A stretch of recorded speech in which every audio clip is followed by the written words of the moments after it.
নমস্কার, আমি রিঙ্কু। হেসেলের ইতিকথা থেকে সবাইকে স্বাগত।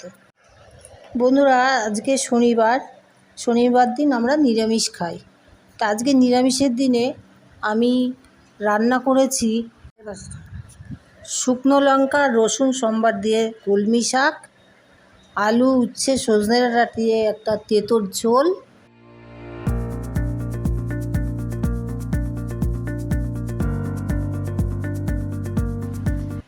সিম চচ্চড়ি,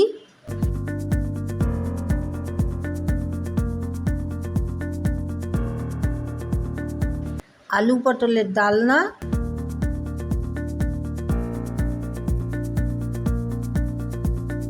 আর বেগুন পোড়া।